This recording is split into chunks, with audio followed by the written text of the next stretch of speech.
여러분 되시기를 축복합니다.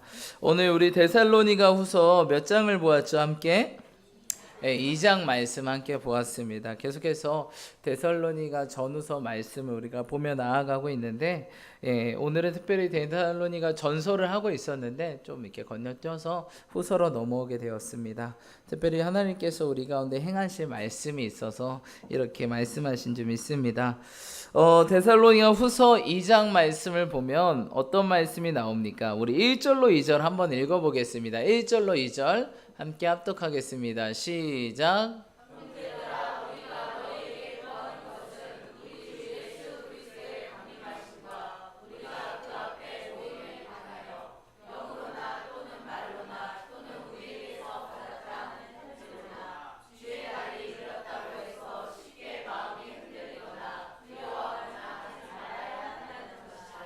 아멘. 네, 말씀을 보니까 어떻게 말하고 있죠? 영으로나 또는 말로나 또는 우리에게서 받았다고 하는 편지로나 주의 날이 이르렀다고 해서 쉽게 마음이 흔들리거나 두려워하거나 하지 말아야 한다는 것이라 라고 말하고 있습니다. 사도 바울이 아주 성공적으로 데살로니가 교회를 향해서 첫 번째 편지를 썼습니다. 그 편지가 뭐죠? 데살로니가 전서죠. 처음 편지를 썼습니다. 처음 편지를 써서 데살로니가 교회에 보냈습니다. 보내고 이 교회 사람들이 어떻게 했을까요? 그 편지를 열심히 읽고 하나님의 말씀, 나에게 지금 주시는 말씀이 이거구나 라고 느꼈을 것입니다. 근데 느끼는 중에 우리 사람은 참 이러기 쉬운 것 같아요. 뭐 하기 쉽죠? 오해하기 쉬운 것 같아요. 그 중에 어떤 오해가 있었나? 말씀을 보니까 어떤 오해가 있었죠? 지금 데살로니가 교회의 사람들이 첫 번째 편지를 잘 받았는데 굉장히 좋은 말씀들 많지 않습니까? 데살로니가 전서에 받았는데 그 중에서 한 가지 오해가 생겼습니다. 어떤 오해가 생겼죠? 바로 2장 2절에 나온 말씀인데, 주의 날이 이르렀다고 해서 쉽게 마음이 흔들리거나 두려워하거나 하지 말아야 한다는 것이라 라고 말하고 있습니다. 사도 바울은 늘 가는 곳곳마다 우리 주님 오실 길을 준비해야 된다, 주님의 날이 멀지 않았다 라고 이렇게 얘기했던 사람이에요. 그때가 몇 년도일까요? 보통 사도 바울이 데살로니가 후서 막 편지 쓰고 이때 활동했던 시간이 한 몇 년도 정도 있을까요? 거의 AD 50년경입니다. AD 50년경. 지금 AD 몇 년이죠? 2018년도죠. AD 2018년입니다. AD 뜻은 아죠? 여러분 BC랑 AD로 나눴는데, 그 BC는 뭐죠? Before Christ. AD는 뭐죠? 네. 애프터 지저스? 말이 안 되죠? AD는 이제 라틴어로 주님 오신 다음, 주님 오신 다음 때를 의미하는 겁니다. 이제 BC는 Before Christ 영어고 AD는 라틴어로서 주님 오신 다음의 시대를 AD로 나눕니다. 그러니까 역사의 중심이 누구예요? 예수님 전과 예수님 후를, 예수님 믿건 안 믿건 전 세계가 그 시간표대로 흘러가고 있습니다. 놀랍지 않습니까? 여러분, 우리 주님은 이 세상의 중심이십니다. 옆 사람에 고백합시다. 세상의 중심은 예수 그리스도이십니다. 아멘. 아멘이십니까? 사람들이 믿건 믿지 않건 우리 하나님은 이 세상을 이렇게 돌려버리세요. 여러분, 굉장히 반발할 일 아니에요? 안 믿는 사람들, 이슬람교는 BC AD를 안 쓰지 않습니다. 왜 우리 이렇게 해야 되냐라고 반발하겠지만 어쩔 수 없습니다. 이 역사의 주관자는 바로 주님이시기에 그 주관자의 주인공, 바로 아들 되시는 예수 그리스도가 이 세상의 주인공이시기 때문에 역사는 그렇게 흘러갑니다. 예수님 전 시간표 비포 크라이스트랑 그다음 예수님 이후의 시대 AD로 나눠집니다. 그 누구도 부인할 수 없는. 그래서 예수님 안 믿는 데는 어떻게 되죠? 이거를 안 써요. 심지어 북한만 해도 안 쓰잖아요. 북한은 이제 김일성이 태어난 날이 이제 시계표가 되지 않습니까? 뭐라고 하죠? 까먹었다. 그 뭐죠? 아무튼 김일성 태어난 이후의 시간표대로 막 우리는 주후라 그러잖아요. 주전 주후라 그러잖아요. 한글로 주님 전 시대, 주님 후 시대. 주전 주후로 나누지만 예수님을 안 믿던 저 북한, 특별히 공산주의 쪽은 그렇게 시간을 안 씁니다. 전면 부인하죠. 참 여러분 공산당이 참 무서운 것 같아요. 공산당. 조심하시기를 축복합니다. 우리 부목사님도 기도해 주셨지만 우리가 이제 통일을 앞두고 있는 것 같아요. 그런데 어떻게 통일되냐가 진짜 문제예요. 그런데 자유민주주의 국가 안에서 바로 그리스도의 법 안에서 통일되는 우리나라가 되기를 기도하며 나아가야 될 줄 믿습니다. 아멘. 그래서 여러분 역사의 주관자는 바로 예수님이신데 바로 AD 50년경에 이 편지가 쓰여졌는데 데살로니가 전서에 열심히 썼던 내용 중에 하나가 바로 제가 방금 말씀드렸던 사도 바울의 이야기입니다. 우리 주님 오실 날이 얼마 남지 않았다라고 했는데 지금 여러분 우리 몇 년도를 살고 있죠? 2018년을 살고 있잖아요. 그럼 사도 바울의 말이 어떤 거예요? 거짓말입니까? 아니에요. 우리 사도 바울은 정말 그런 마음으로 열심히 살았다는 거예요. 왜냐하면 주님 그러셨거든요. 내가 곧 오마. 내가 곧 다시 오마라고 말씀하셨고 그 주님은 다시 올 것을 기대하고 특별히 사도 바울은 약간 그런 사람이었어요. 임박한 종말론을 가진 사람이었어요. 그래서 예수님께서 복음이 온 세계에 전파되면 그때서 주님 다시 온다고 했는데 그러면 내가 특별히 사도 바울은 그런 트라우마가 있었어요. 어떤 트라우마, 어떤 상처가 있었을까요? 바로 예수님을 핍박했던 자예요. 그리고 사도라고 불릴 수 없는 자예요. 왜 사도라고 못 불리죠? 예수님 제자가 아니었고 예수님과 함께 활동했던 사람이 아니에요. 예수님과 함께 활동했던 사람들을 사도라고 부릅니다. 성경에는. 근데 사도 바울은 어떻게 됐죠? 예수님과 함께 활동한 게 아니라 예수님을 열심히 핍박하고 저주하고 함께 활동한 사람들을 죽이던 사람이었어요. 그래서 사도라 불릴 수가 없어요. 그래서 본인이 그러지 않습니까? 자칭 사도인 나 사도 바울. 난 자칭 사도다. 왜? 비록 예수님과 함께 하지 못했지만 나는 다메섹 도성에서 예수님 만났고 지금도 나와 함께 하시고 그분은 나랑 연합하고 계시고 사도들이 하는 것도 똑같이 하고 있다. 라고 얘기하면서 본인의 사도의 정당성. 하지만 그 깊은 안에는 상처가 있을 거예요. 내가 그 핍박했던 예수님 이걸 만회해야 되겠다. 그래서 내가 주님께서 모든 천하의 복음이 전파될 때 주님 오신다라고 했는데 내가 그러면 다시 한번 모든 정말 그 말씀 순종해서 모든 온 세계 온 천하의 복음을 전파돼서 그렇게 핍박했던 예수님을 정말 다시 와서 주님 제가 그렇게 주님 핍박했지만 정말 주의 말씀에 따라 복음을 온 세계 가운데 전했습니다 하고 그 주님 오심을 맞아들이고 싶었을 것 같습니다. 개인적인 생각은 그래요. 그래서 이런 상처가 있어요. 사도 바울은 내가 그때 왜 이랬지? 주님 있을 때 주님과 같이 사역하고 또 그렇게 하면 얼마나 행복했을까? 그런 후회들이 좀 있었을 것 같아요. 그래서 그런지 몰라도 그는 임박한 종말론을 가지고 정말 죽기 살기로 복음 전파에 앞섰습니다. 그래서 심지어 복음이 없는 곳만 갔어요. 복음이 조금이라도 있는 곳은 잘 안 가고 복음이 없고 가장 어려운 곳 복음이 전파돼야 될 곳을 향해서 사도 바울은 늘 전하면서 주님 다시 오고 그 주님 오시는 것을 다시 한번 맞아들이면서 본인의 회복과 모든 것들로부터 그런 자신의 과거를 물론 청산됐지만 본인의 그런 것들을 더욱더 열심히 함으로써 정말 주님 오실 것들을 맞이할 것을 꿈꾸며 기대하며 그렇게 복음을 전했던 사람입니다. 그럼에도 불구하고 2018년인 지금도 우리 주님은 다시 아직 오지 않으셨습니다. 그러면 이제 많은 분들이 사도 바울이 거짓말한 거라고 생각했지만 근데 주님의 시간표는 그렇습니다. 1000년이 하루 같고 하루가 1000년 같은 게 우리 주님이에요. 그러니까 주님 볼 때는 어떻게 보면 2018년이 며칠 지난 거예요? 이틀 지난 거예요. 이틀. 그러니까 거짓말 안 하시죠? 제가 볼 때는 일주일 지나기 전에 올 것 같아요. 예상컨대.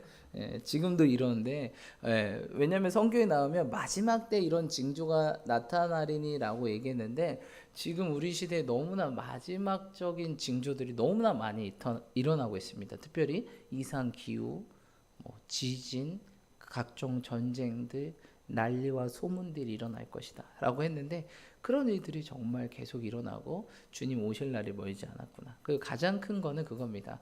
바로 인간이 자꾸 하나님의 창조성을 건든다는 거. 이게 정말 무서운 거예요. 하나님 그거 하나님의 질서를 파괴할 때 하나님은 이 세계를 흔들어 버리시거든요.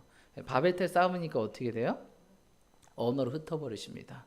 그래서 그렇게 힘들게 우리가 언어 공부를 지금도 하고 있는 거예요. 안 그랬으면 영어를 배울 필요가 없었는데.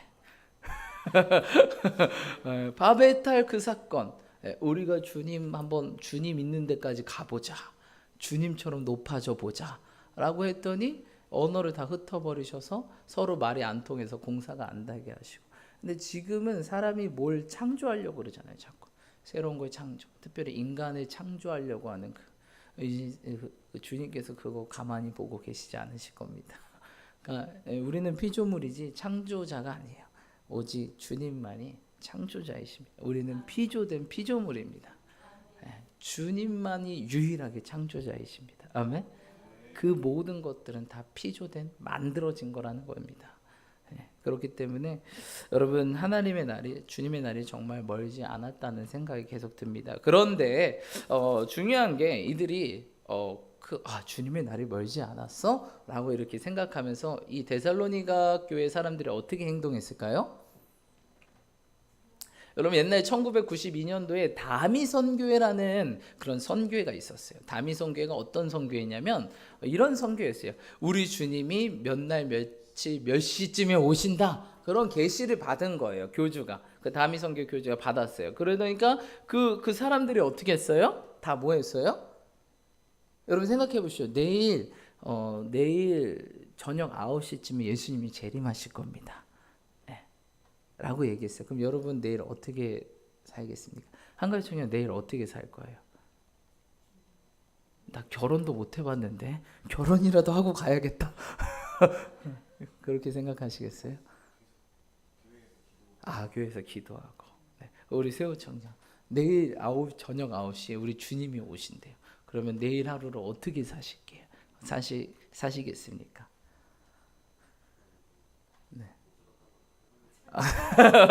못 해봤다. 나도 결혼 못했는데 결혼해봐야지.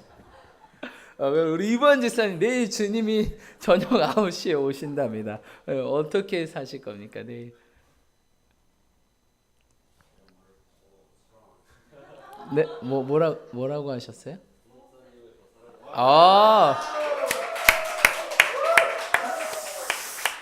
진정한 로맨스 가이. 너무 멋있습니다. 우리 집사님이 사는 방법을 아셔. 그렇죠?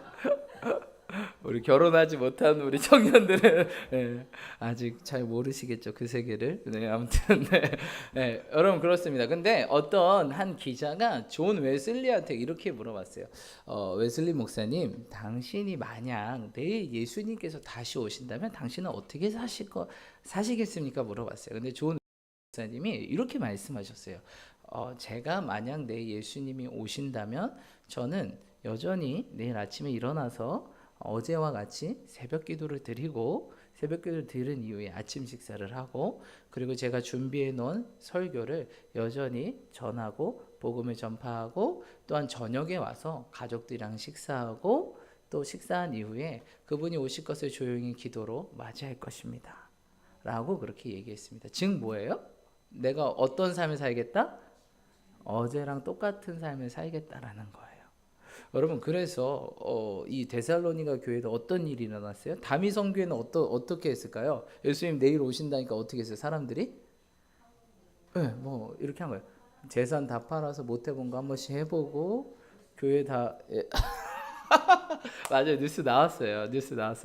다 재산 다 팔아서 안 해본 거 한번 해보고 못 먹어봤던 거 먹어보기도 하고 또 그거 막 다 나눠주고. 근데 주님 왔어요? 안 왔어요? 안 왔어요. 그분들 어떻게 할까? 땅 치고 후회하겠죠.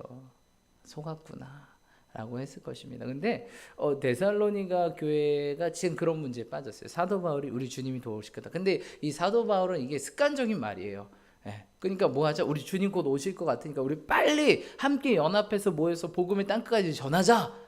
굳게 서 있자. 주님 곧 오실 것이다 하면서 굉장히 열정적으로 살았단 말이에요. 그리고 정말 자기는 그렇게 해서 자기가 이 세상에 있을 때 주님을 다시 한번 보기 위해서, 정말 이 세상에 있을 때 다른 사람은 나를 사도로 인정하지 않지만 우리 주님이 오셔서 나와 같이 정말 활동하고 이 천년왕국을 누리고 또 주님과 함께 그 영원한 왕국에서 살도록 그렇게 열심히, 그런 거 이제 임박한 종반론이라고 그러거든요.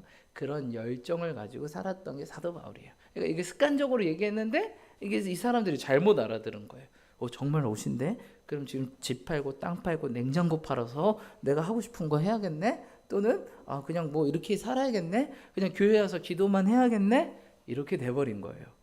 이렇게 돼버리니까 이런 소문들이 일어나니까 사도 바울이 어떻게 한 거예요?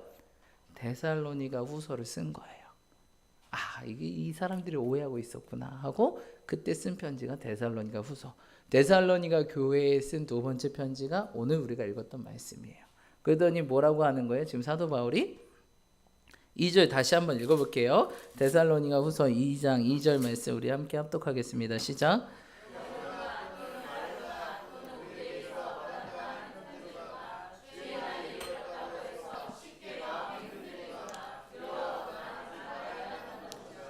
아멘. 쉽게 뭐하지 말고 흔들리거나 뭐하지 말아라. 어떤 사람은 두려운 거예요. 나 아직 준비도 안 됐는데, 나 착한 일 내일 하려고 그랬는데 오늘 와? 어떡하지? 상급도 없네. 선교 갈라 그랬는데 못 갔는데 어떡하지? 마음 막 흔들리는 거예요. 자, 다시 한번 문제 내볼게요. 한가위 청년, 내일 주님이 오신대요. 저녁 9시. 오늘이랑 내일 어떻게 사실 거예요? 그렇죠. 우리 세우 청년 다시 한번 문제를 내볼게요. 내일 주님이 9시에 오신대요. 내일 어떻게 사실 거예요? 할렐루야. 우리 이번 집사님 뻔하실 거예요. 똑같이 사랑하겠습니다. 아내를 더 사랑하겠습니다. 아주 훌륭합니다. 여러분 흔들리지 마십시오. 그렇죠. 우리 세우 청년 얘기한 것처럼 똑같이 일어나 새벽 운동을 하면서 주님을 찬양하고 자기 맡은 곳에 막 주님 내일 9시 오실 거예요. 어디 모여 계시지 마시고 어디 모여 있다고 주님 뭐 이렇게 모인 사람들만 구원해 가는 거 아니에요. 옛날에 제가 휴거라는 영화 보니까 그냥 사람이 일하다가 숑숑숑숑 이렇게 올라가더라고요. 그러니까 그냥 자기가 현장에서 그냥 맡은 데 충실하게 살고 있는 거예요. 그러면서 한 사람은 들림받고 한 사람은 남아있고, 이게 마지막 시대의 모습, 주님이 오실 때 모습 아니겠습니까? 여러분 있는 곳에서 마음 흔들리지 말고 최선을 다하며 주님을 섬기는 것이 주님의 뜻이라는 것입니다. 할렐루야. 우리 옆 사람 고백합시다. 우리 있는 곳에서 최선을 다합시다. 그래서 제가 요새 느끼는 것 중에 하나가 우리 아림자매 현익자매가 우리 교회로 온 지 얼마 안 됐고 또 예수 믿은 지 얼마 안 됐고 엄청 열심이에요. 근데 조심해야 될 게, 너무 열심이다 보면 주님이 막 너무 좋아, 사랑해, 행복해. 그러니까 내가 지금 하던 걸 다 뭐예요? 다 버려두고 우리 한가위 청년도 주님을 너무 사랑하니까 교회에 있겠습니다. 교회에서 기도하겠습니다. 이러면 될까요, 안 될까요? 안 된다는 거예요. 자기 할 일 하시고 자기 맡은 사명과 하나님께서 우리를 만들 때 목적이 있어요. 커피잔은 커피를 담으려고 만들고, 물병은 물을 담으려고 만들고, 주전자는 물을 따르려고 만들고. 그러니까 그 위치에 있어야 되잖아요. 근데 어느 순간 내일 주인이 오신대 하고 막 커피잔하고 물병하고 막 다 식탁 위로 모였어. 막 기다리고 있어. 그럼 주인이 와서 뭐라고 할까? 너 왜 거기 있냐? 이렇게 얘기하신다는 거예요. 물병은 물병 자리에 있고, 주전자는 주전자 자리에 있고, 냄비는 냄비 자리에 있어야 된다는 거예요. 그러면 주님이 챙겨서 가시는 거예요. 모인다고 챙겨 가시는 거 아닙니다. 그 자리에 있는 자들을 부르시는 거예요. 할렐루야. 여러분, 그래서 우리가 이런 것들을 조심해야 돼요. 근데 데살로니 교회도 이게 흔들렸어. 그러면 내가 다 버리고 교회만 있어야 되나? 금식해야 되나? 기도원에 들어가야 되나? 아니면 못해도 또 해야 되나? 사도 바울이 그렇게 흔들리고 있는 교회에게 편지한 거예요. 그러지 말아라. 흔들리지 말고 굳게 서서 너 있는 자리에 서 있으라 라고 말하는 것입니다. 할렐루야. 여러분, 그래서 주님이 내일 오는데 뭐 우리가 두려워할 필요가 뭐가 있겠습니까? 우리가 예수님 믿고 구원의 확신이 있지 않습니까? 있는 자리에 최선을 다하고 주님을 사랑할 때 주님께서 그 자리에서 우리를 부르신다는 사실입니다. 우리 옆 사람에게 다시 한번 고백합시다. 있는 자리에서 최선을 다합시다. 있는 자리에서 굳게 서 있으시다. 아멘. 그래서 우리 청년들은 내일 주님 오면 결혼이라도 한번 해봐야 되는데, 여자친구라도 한번 사귀어봐야 되는데, 이렇게 할 것 같지만, 여러분, 이 세상 거는요, 천국에 올라가면 뭐 누릴 필요가 있다 없다? 아무 소용 없어요. 이 여기에서 뭐 결혼 안 해도 여자친구 없어도 천국에 올라가면 이게 여기에서 했던 일들이 다 그냥 별거 아닌 거예요. 아주 짜잘한 일들이에요. 그래서 뭐 여러분 결혼 못하고 혹시 주님 맞이하실 분들 걱정 안 하셔도 됩니다. 물론 그러라고 하는 건 아닌데, 이 세상의 것들은 여러분 아무 가치 없게 느껴질 거예요. 천국 올라가면 결혼하든 안 하든 내가 못 해본 걸 하든 안 하든 그냥 이 세상 거는 아무것도, 마치 어른이 돼서 어렸을 때 내 모습을 보는 거랑 똑같아요. 내가 왜 그랬지? 그 사탕 하나 더 먹는다고 뭐가 있나? 그걸 먹으려고 싸우려고 치고받고 왜 했지? 지금 뭐 사탕 주면 먹습니까? 안 먹잖아요. 그렇죠? 그런 거랑 똑같아요. 천국 올라가면 이 세상에서 뭐 이 세상은 다 지나가고 그냥 옛날에 그땐 그랬었지라고 하면서 전혀 아쉬울 것이 없습니다. 그래서 여러분 우리가 주님 안에 있을 때 진정한 행복과 평안이 있는 줄 믿습니다. 그래서 우리 15절 말씀 한번 읽어보겠습니다. 데살로니가 후서 2장 15절 함께 합독하며 읽겠습니다. 시작.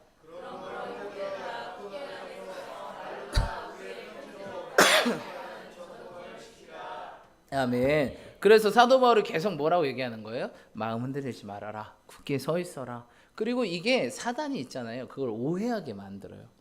오해하게 만들어요. 야, 주님 다시 온다고 사도 바울이 그랬지? 너는 집 팔고 땅 팔고 냉장고 팔어. 다 해. 하고 삶을 뒤흔드는 거예요. 근데 우리 주님 그거 원치 않거든요. 삶의 자리에서 최선을 다하고 주님께서 보내신 그곳에서 주님의 뜻이 무엇인지 구하며 순종하며 살기를, 또한 그곳에서 주의 복음을 전파하며 살기를 원하는데, 사단은 여러분 생각해보세요. 믿는 사람들이 한 곳에만 모여있어. 그럼 복음이 전파될까요? 아니에요. 주님 내일 9시에 다시 오셔도 8시 59분까지는 복음이 전파가 계속 돼야 된다는 거예요. 아멘? 근데 한 곳에 모여 있어. 복음 전파 안 돼요. 사단이 원하는 것, 오시는 걸 멈추는 것, 정지시키는 것, 이렇게 사단이 오해하게 만든다는 사실이에요. 그래서 사도 바울이 오해하지 말아라. 그리고 그 오해를 하려고 곳곳에 자신들이 숨겨놓던 사람들을 통해서 서건서건. 그래서 여기 보면 거짓 교사들을 조심하라라고 성경에 나왔어요. 이 사단의 이 배후 세력들, 자신들의 작자들을 숨겨놔서 교회를 어지럽히고 이간질해서 무너뜨리고 복음이 더 전파되지 못하게 하는 것. 이 사단의 작전에 넘어가지 말아라 라고 사도 바울이 이야기하는 것입니다. 할렐루야. 여러분 굳게 서 있기를 축복합니다. 그래서 우리 5절에 마음 흔들리지 말고 내일 오든 내일 모레 오든 지금 오든 있는 자리에서 굳게 서서 말씀 부여잡고 그 말씀 그대로 지키며 행하라라고 말하는 거예요. 그렇죠? 5절 가르침 받은 대로 뭐하라? 무엇을 지키라? 전통이 뭐예요? 전통이 뭐예요? 전통이 뭘까요? 전통은 헬라어로 파라도시스라고 하는데 뜻은 이게 전달받은 내용. 뭐라고요? 그렇죠. 그게 전통 아니겠어요? 그게 쭉 내려오는 거. 우리 고대로부터 쭉 내려오는 게 전통이잖아요. 계속 전달받은 내용. 그러니까 바로 하나님 말씀을 굳게 부여잡고 지키라. 그 있는 자리에서 굳게 서 있어서 말씀 받은 그대로, 너의 사명 그대로, 너의 비전 그대로 내일도 나는 일어나서 새벽 운동할 거야 라는 거죠. 우리 세우 우리 청년은 골프 선수잖아요. 그러니까 내일 아침 일어나서 새벽 운동을 해야 되는 거예요. 주님이 내일 오든 지금 오든. 할렐루야. 그거를 하라라고 사도 바울은 이야기하는 겁니다. 굳게 서서 말로나 우리 편지라 가르침 받은 그대로 전통을 지키라. 전달받은 내용, 하나님이 당신에게 전달받은 내용, 사명, 비전, 그것들을 지키며 계속 나아가라. 흔들리지 말아라 라고 이야기하는 겁니다. 여러분 흔들리지 마시기를 축복합니다. 여기에 예수님이 있다, 저기에 있다 믿지 마세요. 지금은 뭐 우리 교회, 우리 한국에요. 예수님이 212명이 있대요. 예수님이 지금 활동 중이시래요. 212명이 되는 예수님이 우리 한국에 활동 중이시래요. 그러니까 믿지 마세요, 여러분. 그냥 흔들리지 마세요. 근데 믿음이 연약하신 분들은 예수님 왔어? 그래, 내가 들었던 교회 내용 그 예수님 마지막 때라고 그랬는데 지금 벌써 왔어? 빨리 해야 되겠네. 흔들리 마십시오. 그냥 자기 자리에서 굳게 서서 말씀 받은 대로 순종하며 열심히 사시면 됩니다. 할렐루야. 그럼 우리 뭐 두려울 게 없잖아요, 그렇죠? 내가 열심히 살고 있는데 예수님 믿고 예수님 안에서 열심히 살고 있는데 예수님 오신다고 무엇이 두렵겠습니까? 오히려 기쁘고 감사와 찬양 아니겠습니까? 굳게 서시길 축복합니다.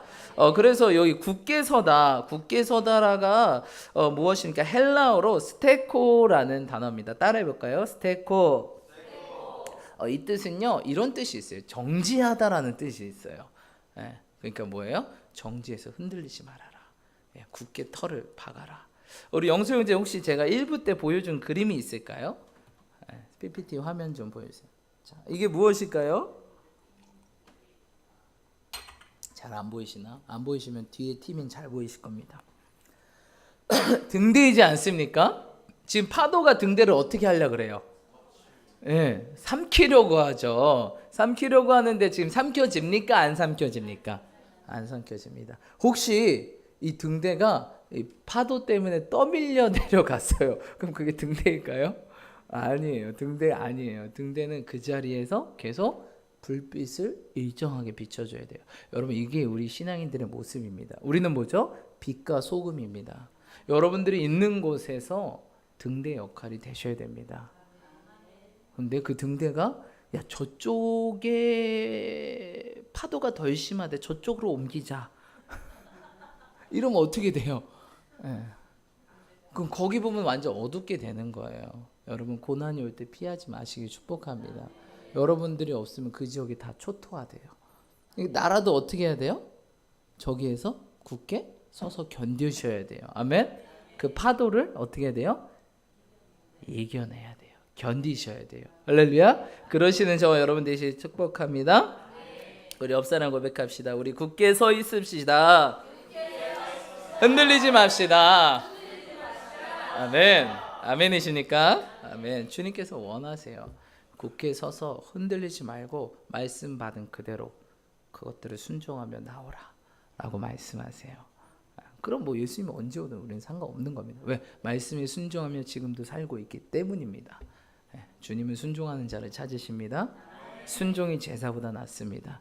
듣는 것이 순양의 기름보다 낫습니다. 듣는 걸 지고 순종할 때 주님이 원하시는 삶을 우리가 살게 되고 하나님 마음을 시원케 드린다는 사실입니다. 아멘. 자, 우리 마지막으로 우리 주보에 나온 큐티를 한번 보기 원합니다. 우리 1부 때도 나눴지만 오늘 설교의 사실 핵심이 이것에 다 들어있는 것 같습니다. 우리 큐티를 한번 보기 원합니다. 우리 주보 없으신 분들은 좀 나눠주시고 또한 같이 보시면 좋을 것 같아요. 자, 우리 1부 때 읽었던 사람들은 이제 넘어가서 우리 세호 청년이 거기 한국이 나은부터 해서 한 2단락 정도 읽어주시겠습니까? 한국이 낳은 세계적 발레리나 강수진 씨의 발을 본 적이 있는가? 30년 넘게 발레를 한 그녀의 발은 몽이처럼 튀어나오며 뭉개진 발톱, 굳은 살과 상처들로 가득하다. 한 단락 더 읽어주세요. 피겨스케이팅 챔피언 김연아 선수의 발, 축구 선수 박지성의 발도 마찬가지다. 하루 온종일 뼈와 근육이 부서지고 흔들리는 훈련을 수도 없이 했기 때문에 성한 곳이 없다. 우리는 이들의 겉으로 드러난 화려한 모습에 열광하고 부러워하지만 그 뒤에 수많은 시간의 피와 땀과 고통을 잘 보지 못한다. 아멘. 네. 세호천의 이 말에 공감하십니까? 우리 세호천은 굉장히 잘생겼잖아요. 근데 손은 못생겼어. 내가 손을 잡아봤는데 손은 못생겼다. 손을 딱 잡았는데 손이 나무 껍질 같더라고요. 손이 아주 그 손 안 보셔도 돼요. 얼굴. 손도 잘 생겼는데 그만큼 훈련을 많이 해서 나무 껍질 같더라고요. 근데 사람들은 손은 안 보잖아요. 세호 청년은 운동도 잘하는데 왜 이렇게 잘 생겼어? 불공평한 거 아니야? 그럴 필요 없어요. 손은 못 생겼습니다. 공평하죠, 그렇죠? 손은 못 생겼으니까. 여러분, 이처럼 사람들은 겉에 보이는 것만 봐요. 그 사람의 영광만 봐요. 하지만 그 사람 뒤에 숨어 있는 이 고난과 땀과 피는 안 본다는 사실입니다. 얼마나 저 손이 벗겨지면서 피도 났겠습니까? 피나고 굳은 살 먹이고 애리고. 우리 그 옆에 부분을 우리 옆에 계신 우리 집사님께서 두 단락 한번 읽어주시겠습니까? 우리는 이들의 자리 담고 있는 메시지를 읽어야 한다. 수많은 시간들을 신실하게 강인하게 자신을 담금질해온 흔적이 그들의 발에 담겨 있다. 성경은 하나님의 일꾼들에게 이러한 신실함과 강인함을 요구한다. 창세기 10장에 보면 약속의 땅에 도착한 아브라함에게 기근이 몰아닥친다. 하나님의 뜻에 순종하여 많은 것을 희생하고 왔는데 기근이 닥치니 아브라함은 혼란스러웠을 것이다. 단련되지 않은 믿음은 강해지지 않는다. 조그마한 바람이 몰아치면 무너져 버린다. 하나님은 기근을 통해 아브라함의 믿음을 강하고 순결하게 하셔서 믿음의 지성으로 세울 준비를 시키셨다. 우리 다 같이 한번 그 중간 글씨 읽어볼까요? 시작. 우리 옆사람에 고백합시다. 우리의 믿음을 단련시킵시다. 아멘. 우리 그 뒤에 우리 안재숙 집사님께서 믿음의 시련이부터 두 단락을 읽어주십시오. 믿음의 시련을 올 때 보통 우리의 반응은 어떻게 하냐는 이 상황을 벗어날 수 있을까 합니다. 그러나 그보다는 하나님이 이 상황을 통해서 내게 무엇을 가르쳐주고 계시는지를 물어야 한다. 기도에서 하나님이 움직이라고 하실 때에는 아무리 상황이 어려워도 약속의 땅을 버리면 안 된다. 우리가 하나님의 뜻 안에 있는 것이 확실하다면 기근이 와도 그 자리에서 인내하며 버텨내야 한다. 우리 그 옆부분을 우리 부목사님께서 읽어주시기 바라겠습니다. 안타깝게도 아브라함은 그렇게 하지 못했다.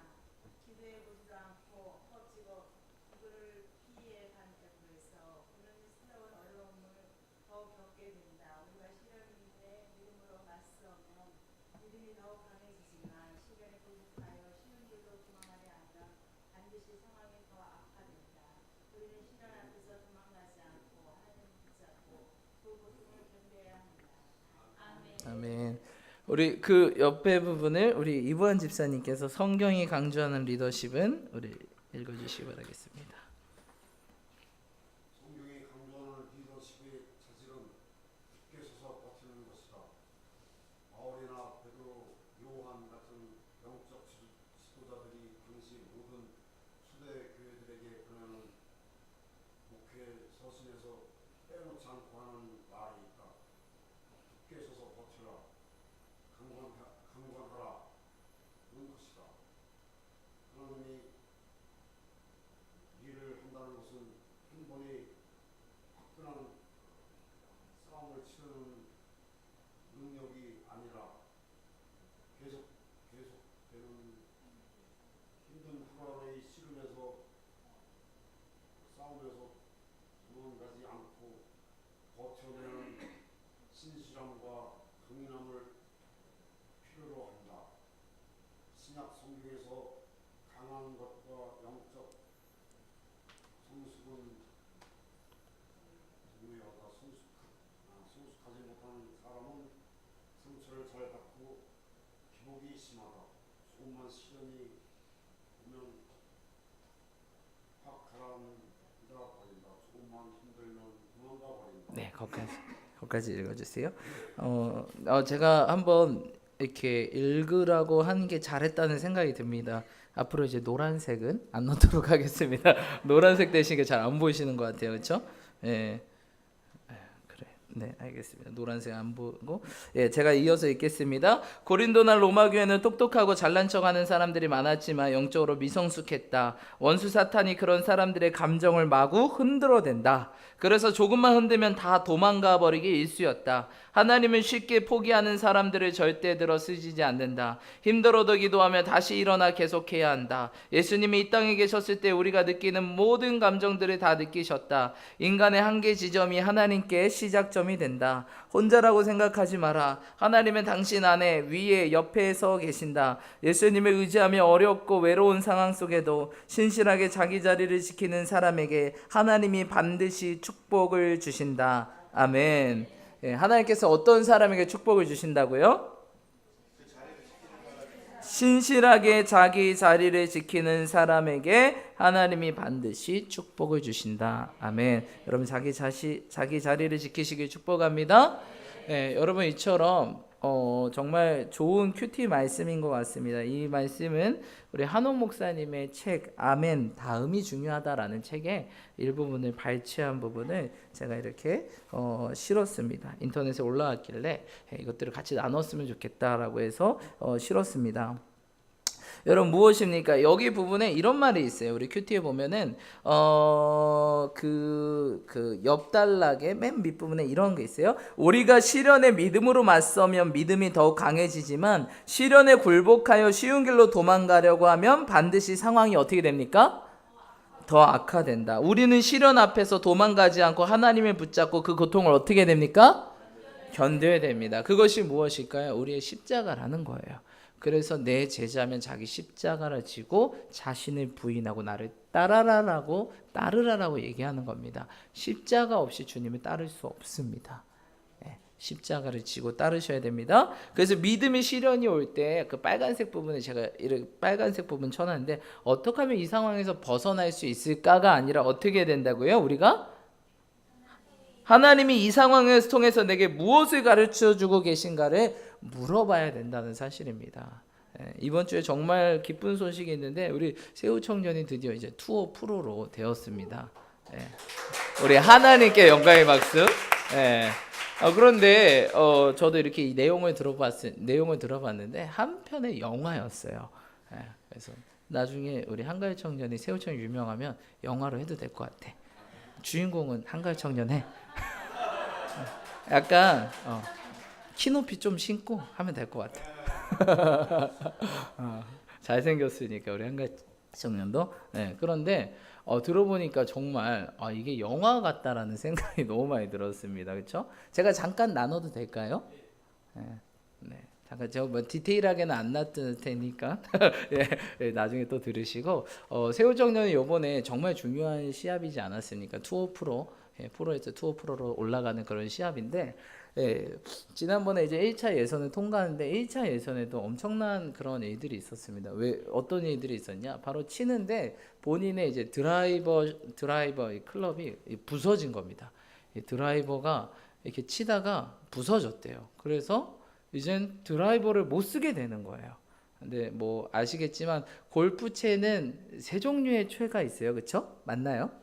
드라이버, 아이언하고 퍼팅 할 수 있는 세 종류의 채이 있어요. 퍼팅은 이제 그린 위에서 그 초록색 그 깃발이 꽂혀있는 그린 위에서 아주 뭡니까 세밀하게 공을 쳐서 이게 홀에 집어넣는 거고, 이제 아이언이라고 해서 약간 그 아이스하키 채처럼 생긴 게 있어요.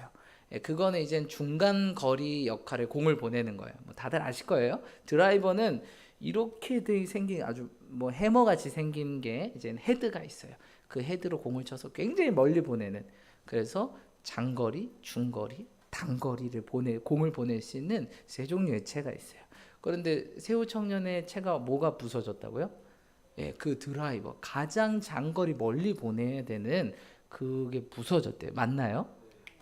그러니까 공을 멀리 보내지 못하면 어떻게 될까요? 뭐로 쳐야 돼요? 그 밑에 아이언으로 쳐야 돼요. 그 밑에 아이언으로 치는데 공이 멀리 나갈까요? 안 나갈까요? 잘 안 나가요. 그러니까 남들이 한 번 칠 걸 세우 청년 몇 번 쳐야 돼요? 2번 쳐야 돼요. 근데 골프는 어떤 게임입니까? 누가 이 홀에 적게 쳐서 이 홀에 넣냐? 그 싸움이거든요. 어떻게 하면 적게 쳐서 이 홀에 빨리 넣는 사람이 이기는 게임 아니겠습니까? 그러니까 엄청 불리한 거예요. 드라이브 물론 다 중요하지만 드라이버가 이게 부서졌다는 것은 사실 멘붕이 오는 그런 순간입니다. 그런데 우리 세우 청년이 멘붕이 왔겠죠. 이게 뭔가 열심히 내가 요새 교회도 나오고 기도도 하고 찬양도 하고 우리 목사님 그랬는데 찬양하고 하면 잘 된다 그랬는데 이게 뭔가 찬양했더니 드라이버는 다 박살나고 주여 이게 뭔가 역시 아니었어 라고는 안 했겠죠. 제가 그냥 각색을 하는 겁니다. 이런 생각이 들었을 수도 있겠다라는 생각이 듭니다. 그런데 그럼에도 불구하고 세우 청년이 어떻게 했을까요? 거기에 흔들리지 않고 굳게 서서 무엇을 들었어요? 아이언을 들고 남들이 드라이버 칠 때 본인은 어떻게 한 거예요? 그 중거리 그 채를 들고 계속 쳤다고 합니다. 맞죠? 우드라고? 하나 밑에 우드라는 클럽이 있었나요? 네. 그래도 드라이버보다는 안 나가죠. 3, 40m 엄청난 거리입니다. 그렇죠? 네, 많이 보죠. 네. 그래서 그걸로 했는데 어떻게 됐을까요? 그걸로 하면서 역시 내가 주일날 교회 나가지 말고 운동을 했었어야 되는데 목사님한테 낚인 건가? 이렇게 했을까요? 아니에요. 믿음 흔들리지 말고 해보자 하고 그 우드로 계속 쳤습니다. 우드로 쳐서 어떻게 됐을까요? 드라이버보다 친 사람보다 더 좋은 성적이 나오는 거예요. 드라이버로 친 사람들이 어떻게 돼요? 오히려 멘붕이 되는 거예요. 근데 골프는요, 여러분 멘탈 게임이거든요. 상대편이 멘붕이 되면 내가 잘 되는 거예요.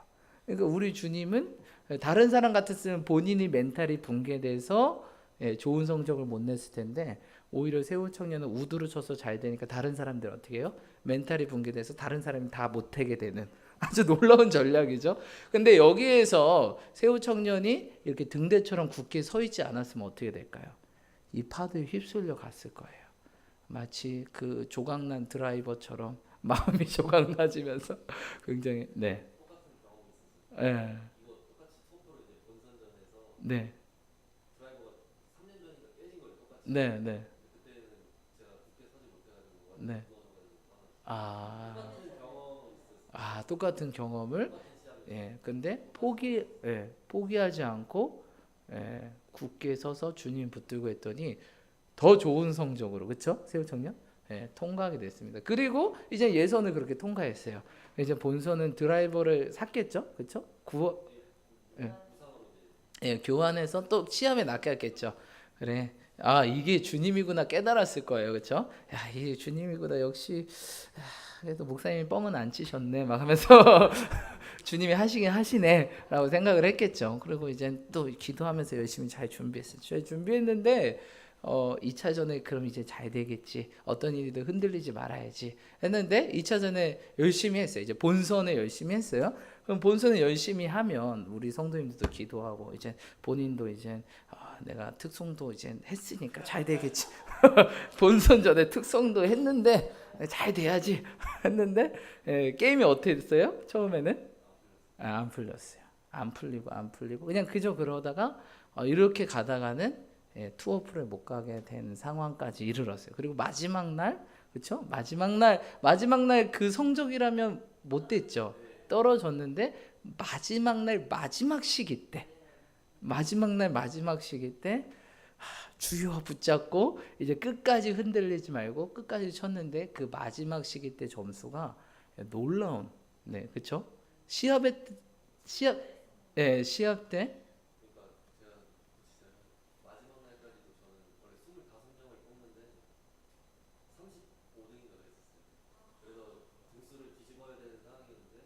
전반전이 끝났는데도 게임이 잘 안 풀려가지고 이제 주님에게 다 맡겨드리고 저 내려놓고 쳤죠. 최선을 다해서 뭐 결과에 승복하지 않고 열심히 쳐보자 했는데 후반전에 제가 지금까지 시합 때 쳐보지도 못한 스코어를 베스트 스코어를 쳐가지고 그게 이제 10등으로 갑자기 확 올라왔는데 할렐루야. 우리 하나님께 영광. 여러분 이게 굳게 서 있는 거예요. 끝까지 서 있으시기 축복합니다. 근데 세우 청년이 또 중간에 역시 아닌가 봐. 내가 주일날 찬양 쓰고 특송했는데 역시 운동해야 돼. 예배는 무슨 예배냐. 이렇게 마음 먹었다라면 세우 청년은 아마 지금도 뭔가 연습장에서 역시 아니었어. 우리 엄마 날 힘들게 끌고 가더니 한 목사님. 네. 네, 그랬을 수도 있겠다라는 생각이 들어요. 근데 굳게 서 있고 끝까지 다 내려놓고 최선을 다하자. 그럴 때 하나님 일하십니다. 아멘. 우리 주님은 아주 엄청난 스티븐 스필버그보다 더 뛰어난 영화 감독이십니다. 여전히 우리 삶의 영화로 이끌으시고 계시고 놀라운 대역전극을 준비하고 계십니다. 근데 그거를 꼭 경험하는 사람은 끝까지 견디는 자. 할렐루야. 그래서 성경이 이야기하고 있어요. 끝까지 이기는 자가 내 생명의 면류관을 받게 될 것이다. 끝까지 견디는 자가 내 나라에 올 것이다. 끝까지입니다. 이제 우리 세우청년은 이제 투어 프로 되고 또 이런 일들이 있겠죠. 그런데 한번 경험했으니까 어떻게 해요? 이제 끝까지 굳게 쓰면 어떻게 될까요? 잘 될까요? 안 될까요? 잘 될 것입니다. 근데 안 될 수도 있어요. 하지만 그 다음에 마음을 부여잡고 또 하면 또 잘 될 것입니다. 그래서 여러분 기억하세요. 우리의 결론은 뭐다? 승리입니다. 해피엔딩입니다. 이미 성경에 나왔잖아요. 그렇죠? 우리의 결론이 나왔잖아요. 그렇죠? 그 세상은 이렇게 흘러가고 있어요. 성경 그대로 1.1핵도 틀림없이 흘러가고 있습니다. 우리는 승리합니다. 이미 예수님이 승리하셨고 우리는 그 승리가 우리 안에 있고 우리는 승리합니다. 승리했습니다. 아멘. 우리 옆사람 고백합시다. 당신은 승리자입니다. 당신은 이기는 자입니다. 굳게 서서 끝까지 승리합시다. 아멘. 네, 여러분 굳게 서서 끝까지 승리하시 축복합니다. 마음 흔들리지 마십시오. 사단이 원하는 건 마음을 흔들어서 정신 못 차려서 포기하게 만드는 거예요. 하지만 거기에 이 등대처럼 뿌리를 내리고 아주 이렇게 안 흔들릴 수 있는 거는 밑에 아주 단단한 그 완전 박아놔서 절대로 흔들리지 않는 굳게 서 있는 그런 능력 때문에 이렇게 흔들리지 않는 겁니다. 여러분 하나님께서 우리에게 주신 말씀에 굳게 서서 흔들리지 말고 그것을 지키며 끝까지 믿음으로 승리하시 축복합니다. 그럴 때 우리 세우 청년에게 일어났던 놀라운 역사가 동일하게 일어나게 될 줄 믿습니다. 그런 대역전극이 일어나게 될 줄 믿습니다. 우리 옆 사람이 고백합시다. 당신의 삶은 역전될 것입니다. 우리 앞뒤 사람에게 당신의 삶은 승리하게 될 것입니다. 승리했습니다. 아멘. 우리 하나 둘 셋 하면 승리자의 외침으로 함께 나아갈게요. 하나 둘 셋 하면 예수님 감사합니다. 나는 승리했습니다. 외치겠습니다. 하나 둘 셋. 예수님 감사합니다. 나는 승리했습니다. 아멘. 다시 한번 우리 예수님 감사합니다. 나는 이겼습니다. 하나 둘 셋. 예수님 감사합니다. 나는 이겼습니다. 아멘. 아멘이십니까? 우리 하나 둘 셋 하면 승리 함성을 외치겠습니다. 1, 2, 3. 예! 예! 예! 할렐루야! 우리 오늘은 좀 함께 일어나서 좀 찬양을 하기 원합니다. 여러분 승리자는 항상 이 승리의 노래가 있어야 됩니다. 아멘? 우리 함께 나깃벌이 함께 찬양할 때 여러분 다시 한번 여러분들을 돌아보시면서 하나님 내가 흔들리고 있었습니까? 내 자리에서 흔들리고 그 자리를 피하고 그 자리에 도망가고 또한 내가 숨어버렸습니까? 용서하여 주시고 이젠 거기에 굳게 털을 박아서 굳건하게 서서 아버지 흔들리지 않겠노라고 주님 나에게 주신 그 말씀 붙들고 끝까지 승리하겠노라고 우리 그렇게 고백하며 찬양하기 원합니다. 나 승리하리 찬양.